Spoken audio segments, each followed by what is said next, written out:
नमस्कार दोस्तों, आपका स्वागत है मेरा इस चैनल में जिसका नाम है मनी लेंस। मनी लेंस में हम बातें करते हैं शेयर मार्केट से जुड़े हुए खबरों के बारे में।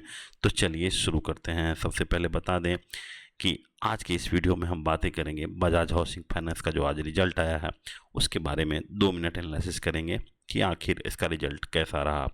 लेकिन उससे पहले हम देखेंगे कि हमारा शेयर बाजार किधर जा रहा है।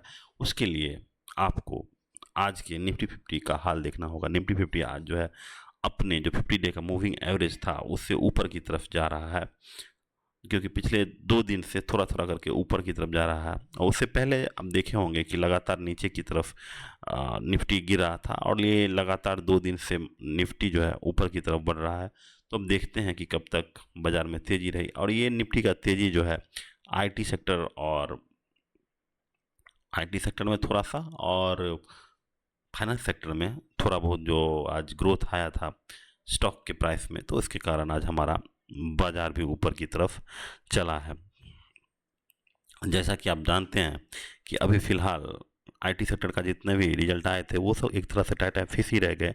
और दूसरी बात यह है कि कंज्यूमर जो जितने भी जैसे बजाज का जिस तरह टाटा कंज्यूमर्स हो गए या फिर ब्रिटानिया हो गई, हिंदुस्तान यूनिलीवर हो गए, इस लोग में अभी टॉप लाइन की कोई ग्रोथ नहीं होने के कारण बाजार जो है थोड़ा सा रेस्ट कर रहा है। और रेस्ट करने का एक और कारण है कि जब से 1 अगस्त नज़दीक आ रहा है उस दिन से इंडिया और यूएसए के बीच एक ट्रेड डील फाइनल हो जाएगी।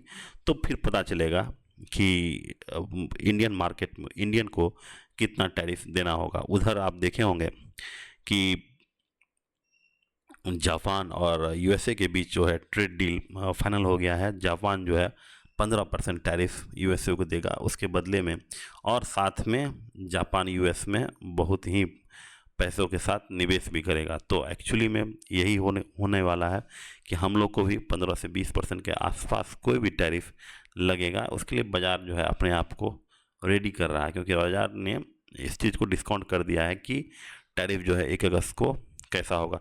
तो वो देखने वाली बात है। अगर थोड़ा सा भी उससे कम हुआ तो यहाँ का बाज़ार ऊपर की तरफ जाएगा। अगर टैरिफ 20 से ऊपर हुआ यानी 25 या 30% हुआ तो बाज़ार फिर से एक बार नीचे की तरफ मूव करने की संभावना है। तो हम चलते हैं आज की जो इम्पोर्टेंट टॉपिक जो आज जो है बजाज हाउसिंग का जो रिजल्ट आया था उसके बारे में थोड़ा सा देख लेते हैं।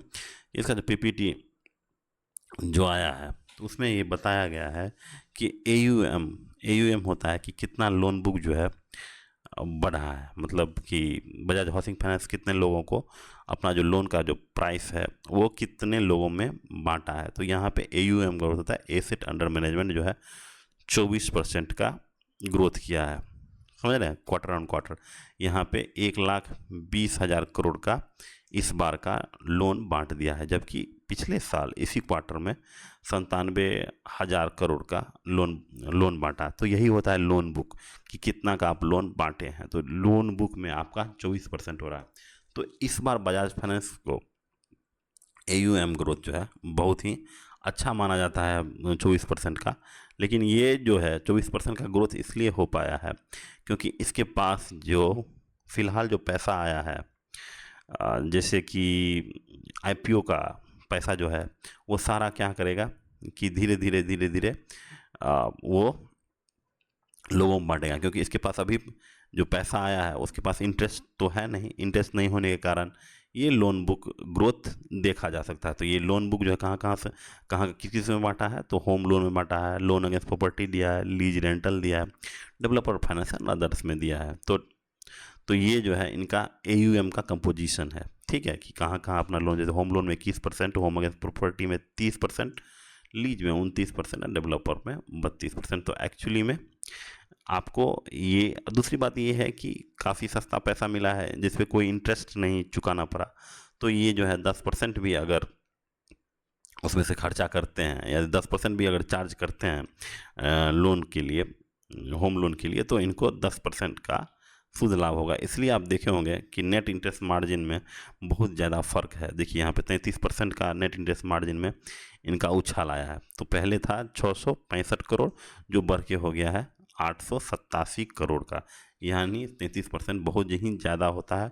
और ये इसलिए हुआ कि इंटरेस्ट मार्जिन इसलिए हो गया कि अगर ये रुपया जो आईपीओ से निकाले हैं, ठीक है, जितना पैसा निकाले हैं, तो अगर किसी बैंक से वो इतना ही पैसा निकालते तो बैंक उस पर चार्ज करता कितना, मान लेते हैं 6 से 7% चार्ज करता, और वो जो है ये पैसा को बजाज हाउसिंग फाइनेंस अपने किसी कस्टमर को 10 पैसा 10 रुपये किसी कस्टमर को 10% के ब्याज पे देता, तो आपको 4% का जो ब्याज बना वही बनता। लेकिन अभी फ़िलहाल उसके पास क्या आया है कि कोई इंटरेस्ट वाला पैसा नहीं आया, मतलब सीधा कहाँ से आया है पैसा, सीधा आईपीओ से आया है। इसके कारण जो है नेट इंटरेस्ट मार्जिन में आप देखे होंगे बहुत ज़्यादा फर्क है, 33% का बहुत ही ज़्यादा होता है। दूसरी बात ये है, एक चीज़ और गौर करने वाली बात है बजाज हाउसिंग फाइनेंस में, कि देखिए यहाँ पे प्रॉफिट जो है इसका 20% के उससे ऊपर आया है। यहाँ पे देखिए, यहाँ पे प्रॉफिट आफ्टर टैक्स जो है, या यहीं पे देख लीजिए प्रॉफिट बिफोर टैक्स, देखिए 629 करोड़, ठीक है, और अभी इस बार जो है 756 करोड़ हो गया। तो ये लगभग आपको 20% का उछाल बता रही है कि आपका जो प्रॉफिट है क्या, 20%, ठीक है। अब यहाँ पे समझिए, अगर यहाँ पे बहुत ही समझने वाली चीज़ है, थोड़ा सा ध्यान दीजिएगा, ठीक है। तो प्रॉफिट 20% हुआ। अब यहाँ से ही आप नीचे आइएगा तो ईपीएस होता है, अर्निंग, क्या होता है, ईपीएस होता है, अर्निंग पर शेयर, जो कि ईपीएस जो होता है कि एक शेयर होल्डर्स को कितना पैसा मिला इसके जो ऑपरेशन के साथ, ऑपरेशन जो हुआ इसके कितना पैसा मिला, तो ये प्रॉफिट लॉस जितना हुआ उससे एक शेयर होल्डर को कितना पैसा लिया।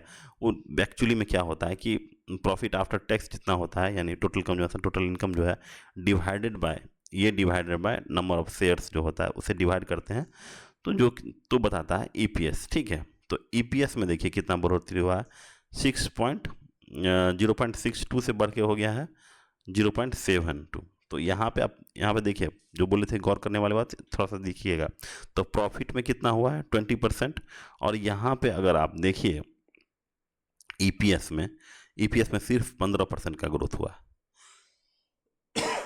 तो ईपीएस में सिर्फ 15% का ग्रोथ हुआ है और प्रॉफिट में 20% हो गया।